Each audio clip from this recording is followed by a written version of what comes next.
today is the day.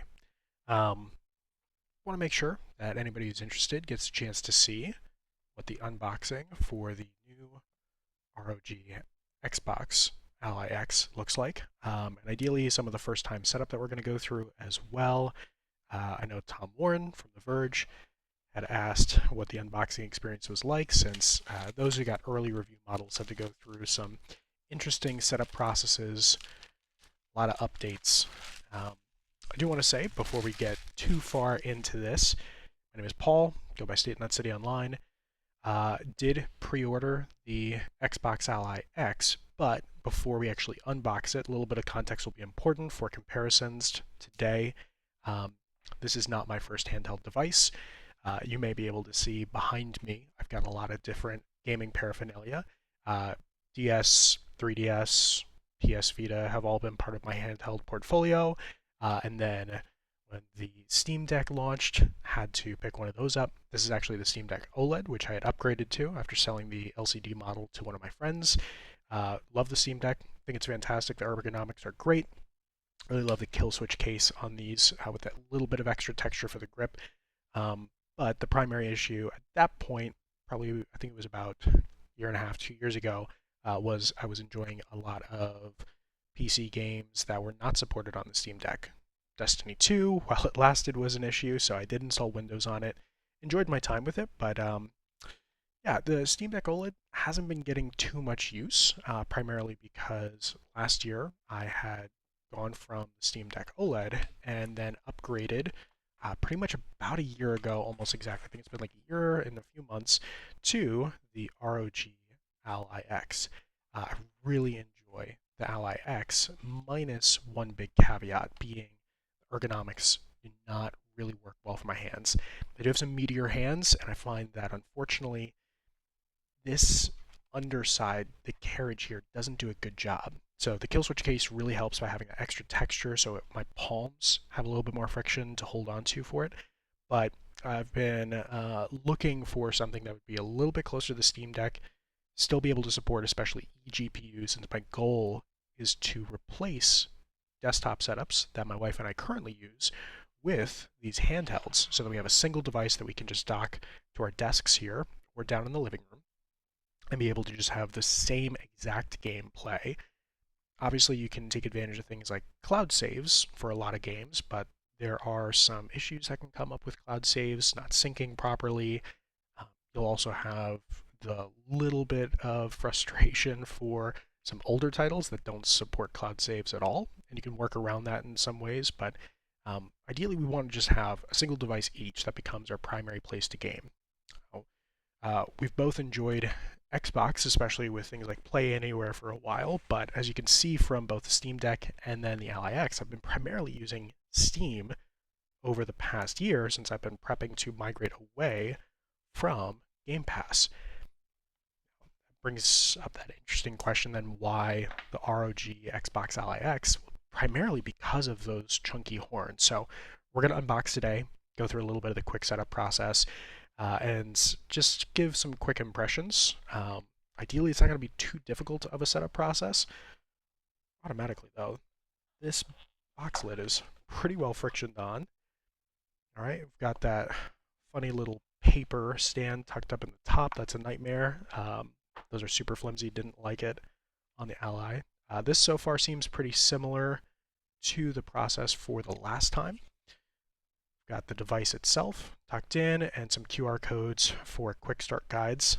Since I'm pretty familiar with the setup process, ideally we shouldn't need to use them, but pull these out, toss that away, and just look at plastic around the side of the device itself. Easy to remove and then peel away. This is killing the audio. In the box should have a charging brick, but man, that top does not want to pull out. We do have our charger as well. And this should be, I believe, just some ROG branded stickers and documentation, the usual kind of get up. Looks like no stickers this time around. All right. So Xbox Ally and Ally X both seem to have same manual setup there. So toss these to the side for now. I do have my charging brick from the current Ally X readily available. Just gonna make sure we have that plugged in as we go through our initial setup.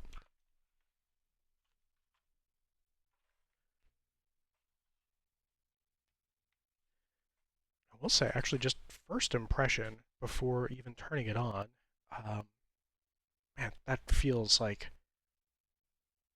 it's not quite Xbox controller level, especially if I imagine just spreading this out a little bit further to kind of feel what the grips would be like spread out this far. The biggest issue that I tend to find is that I get numbness in these two fingers. Not every time, but after prolonged sessions, it will start to crop up with the handhelds. Where it's worse is actually with the DualSense controllers. The steeper angle on the sides for the DualSense paired with this weird undercut angle on the inside just really doesn't do pleasant things, especially for my right hand. I tend to find that these two fingers, because there's not a lot of texture on the grip on the inside or outside, definitely loses sensation after about 30 minutes. And games where I'm activating the triggers, especially a lot more, tend to get that feeling much quicker. Spider-Man was a nightmare for me, but DualSense and the Xbox controller aside, this kind of feels in between the two. I don't know that these undersides feel quite as good as the Xbox controller does, but having the horns press into the palm definitely feels much better. Those prongs are really nice. And overall, I'm actually surprised. I can't tell if it's just because I have the case on here, but this almost feels lighter right off the bat. I'm impressed. Comparing quick, the tops, very similar overall. I don't think that there's been any change whatsoever for most of the devices except for adding the prongs. Backs are fairly similar. Obviously, case on here, so you can't exactly tell, but yeah, this is very much just the Ally X2 in most regards. So we'll go ahead and start beginning the setup process and see what we've got. I know that the image clarity on the screen isn't going to be great. The webcam up top is not my first choice, but I didn't want to go through the hassle of moving this one around and didn't quite feel like using my phone for this. I always disable the RGB around the analog sticks. It is not my preferred view on these. I will say the angle on the screen, at least just like this, doesn't really feel great. That's one thing, is that they tilted the screen slightly so that when you're holding it upright, it should feel more natural, but I don't quite love that right now, especially just laying it down. It's clear it's tilted away from me at the top. We'll see how that goes. I generally don't play lying down in bed or even at my desk like this. Normally my elbows would be propped up. Um, I'd love to get something like the Mechanism gaming pillow for more of that type of propped experience, but already I actually feel like my hands are really settling into this. And I think as soon as the Dbrand Killswitch case actually arrives for this, that extra grip and texture, especially on these very flat surfaces, will help. There is some texture on the underside here for these grips with like almost a knurling style pattern, but it doesn't quite have the same level of grip, especially for some of the Xbox controllers. The Starfield controller has this really fantastic knurling that's so small that just feels so good. Um, yeah, this is like the ideal hand shaping controller. It's not quite as extensive as something like the Elite controllers do, where you also have the texturing more around the sides and up to the front. I don't know if that's necessarily required for this, but some extra texture would have helped a lot. All right, we're going to try to do the Windows setup process just with the controller as much as we can. I'll probably use my phone if they offer some sort of QR scan sign-in, and I'll certainly need it for Authenticator, but yeah, so far, There's the, yeah, don't love the auto narration. Love it for accessibility, but a prompt earlier for that would be nice. US, English, got those. Keyboard is US. No secondary keyboard layout. Network, we will do. Okay, and here is, oh, so it does pull up a keyboard. Keyboard activation prompts took multiple A's to actually go through and be available. I will probably just blur out this part of the video for you guys. No need for you to see my Wi-Fi password, but um, yeah. This very much feels like home for uh, Xbox gamer who's been having to type in for a long time. From what I can tell, all of the kind of activations are exactly the same as what we would expect. Let's check and see if I actually typed it in correctly this time. Perfect. Okay, connected. So keyboard does pull up. Keyboard works very similar to the Xbox console experience, which is great. Pretty happy with that. The one thing that I've been a little frustrated with is the overall Xbox full screen experience so far on the Ally X, just the standard one from last year. I don't believe that the keyboard has been implemented there yet. You still have the option to launch it via the Armory Crate add-on that's now built into Game Bar, so you can quick hit a button there to do it, or you can use the secondary back paddle button activation by holding down one of them and then pushing up on the D-pad. It's fine, but the issue is that it doesn't treat it like a first-class citizen, so it still requires a mouse or touch inputs to actually type on the keyboards. Having this just automatically pull up with the controller is nice. Definitely pleased with that. Um, Still don't love some other aspects of the Xbox full screen experience, but that could be for a different video. Buttons feel largely the same. Sticks definitely feel tighter. These feel tense compared to the previous Ally X. Like these feel a little loose and almost floaty in some cases. You get used to it, but yeah, these definitely have a bit more resistance behind them, which is kind of nice. It makes me feel more confident in them, but I'd have to experiment, especially with some shooters, to see how they perform.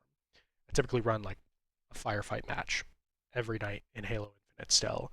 And now I've been doing it a lot more on the Ally, despite being a keyboard and mouse guy, first and foremost.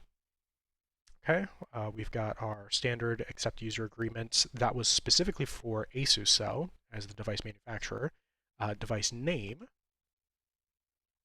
Again, keyboard pops right up as soon as we click A. That's good. This is going to be our Roger. Roger, since we do already have a Roger in the device family. No spaces, of course. Now, oh, and that's beautiful.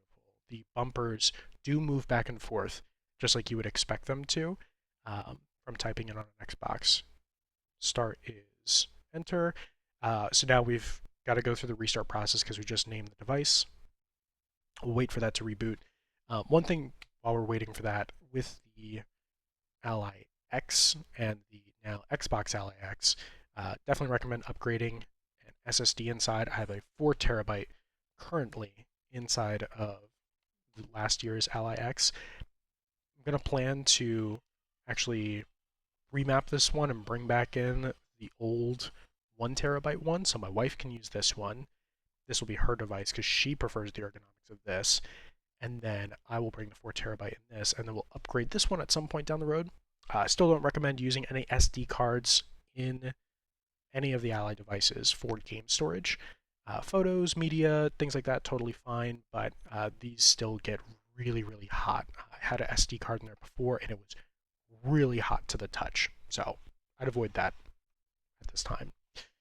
All right, initial setup's gone through. I don't know exactly what our timing is so far for this, but it is now downloading updates for a day one experience, getting this out of the box. This is kind of what you expect for consoles right now, but this is not ideal. Let's have anything else we can click. It says see more in the center, so we can click on that, and it just pulls up some really generic information. Your dedicated gaming device, and you can't navigate that at all with controller, it seems like. That's a little frustrating. I'll go ahead and we'll stop the recording here, but I will set a timer for myself so we can see exactly how long this is taking, and I'll give updates after the cut so that you guys can see exactly how long it's been taking to update.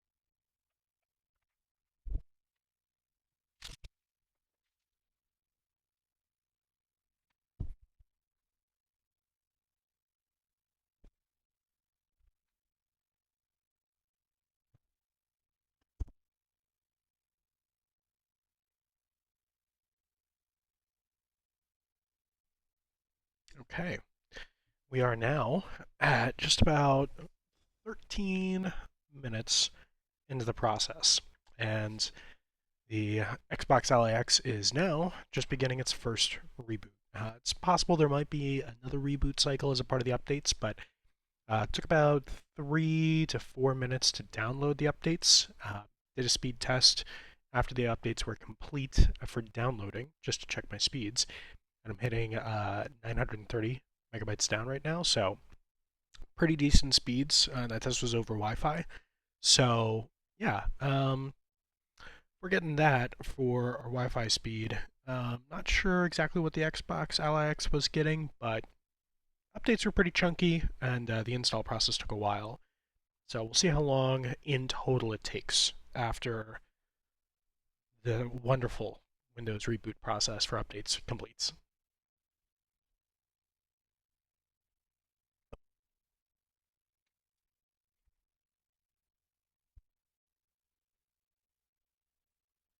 Okay, we are now at the welcome screen for the reboot process. So in total, time looks to have taken just about 15 to 16 minutes to complete the updates. Uh, controller navigation still works. Okay, prompt to sign in is only with the on-screen keyboard, so not ideal. Would have loved to see a QR code option, something that's a little bit more close to the console experience that they offer on Xbox now, but I'm going to go ahead and hide my screen one more time so we can go ahead and complete that sign in.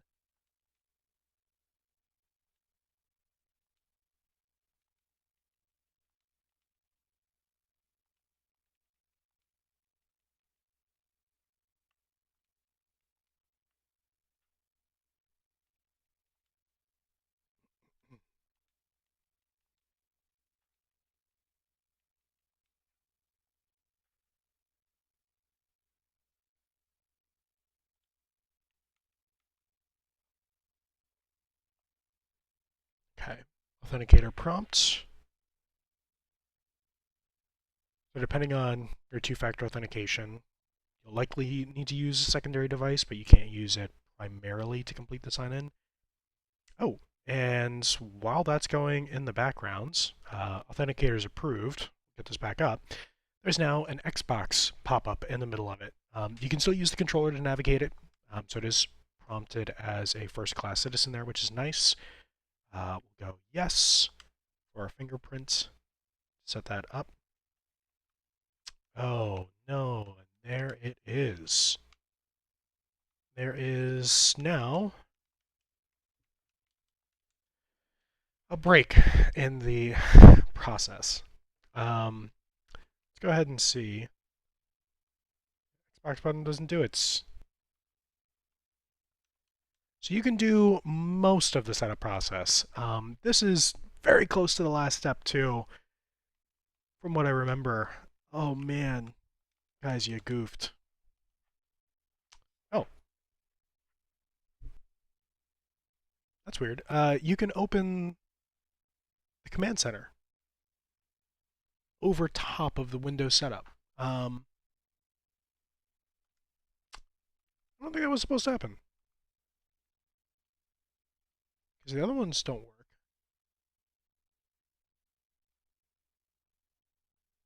I can't pull it back up again. Interesting. I'm wondering if that was initializing the first time. Um, Again, clearly some issues to work out here. So, first time using the touchscreen. What a shame. I mean, I was about to touch it anyways, so that is frustrating.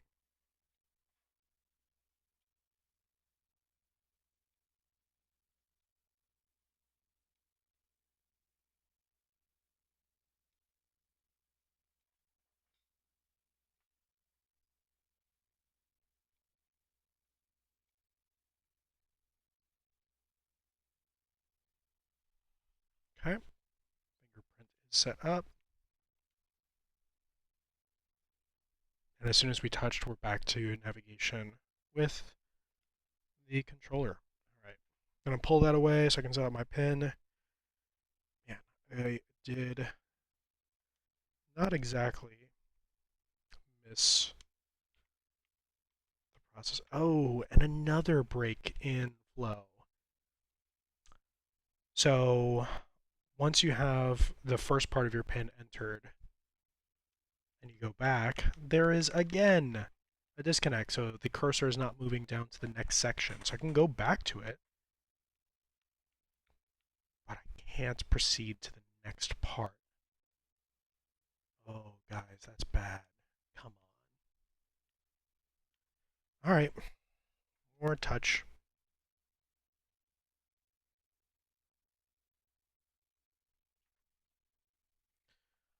Um, and I had to touch again, despite that as well.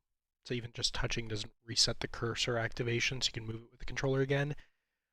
Really not a pleasant experience. No, no, nope, nope. On my device.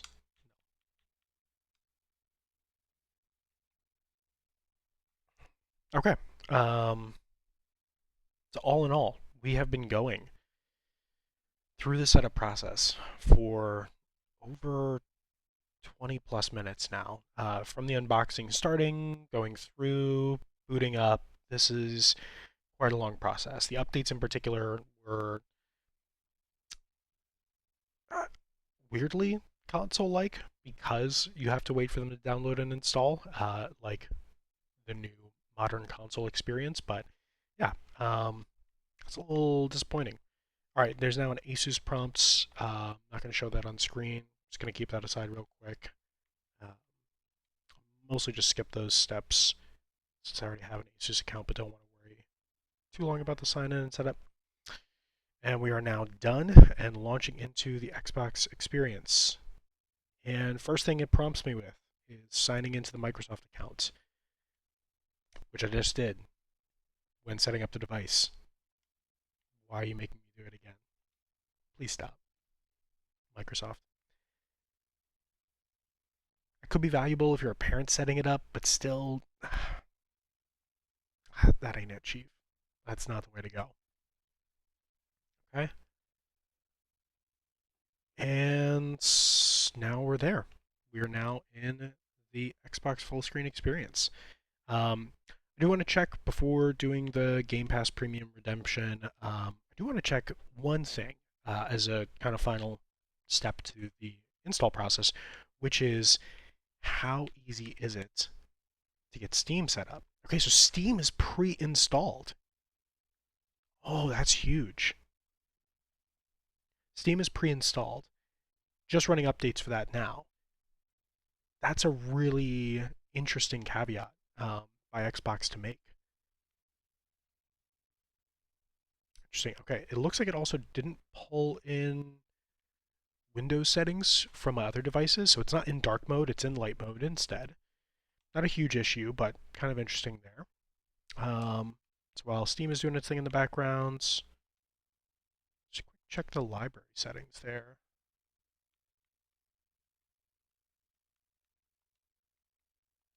Is there a way to quickly set up other storefronts?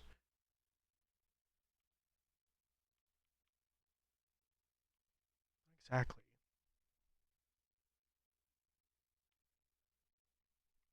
Also, some of the play history stuff seems inaccurate. Control Standard Edition isn't really a thing on PC anymore. That's interesting. But go ahead, quick sign into Steam.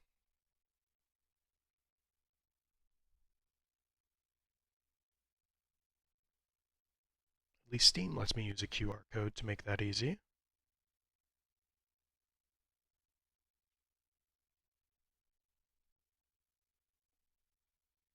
Okay. Steam sign in, wrapping up.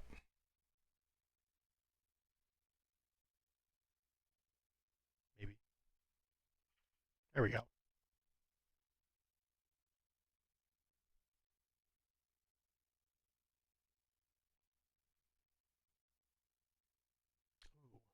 Okay.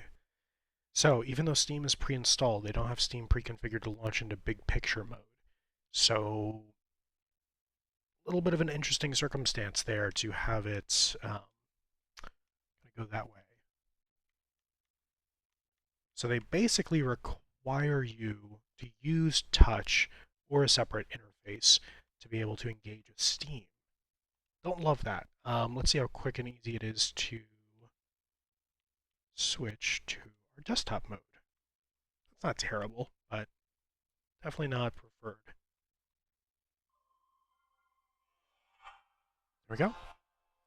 So now in Steam, which is the ideal way to be able to engage with most of these handheld devices. So plan is going to be to disable Game Bar, use Steam Big Picture as the primary launcher, still do it through the Xbox full screen experience because um, it still just removes some of the fluff around the Windows desktop experience that's really annoying. Like for certain games, if they launch in a windowed state, Xbox full screen experience should be able to basically pull them in to fill up the screen or at least engage better with that. Still not really ideal, but until we get official SteamOS support for the Xbox Ally and Ally X, I'll be holding off, especially want to be able to use eGPUs to use these as replacement devices for consoles and for our desktops, essentially just leaving us with these handhelds and Switch 2 as our gaming platforms. Still, we'll keep a Series X and our Series S that we got from FanFest Trivia. Still going to keep the PS5, the PSVR 2 that we have. We still like gaming on console, but being able to just have a single device really be our home instead of jumping between a lot of them is kind of the goal for us. So, yeah, setup process isn't the worst, but a lot of improvements still to come.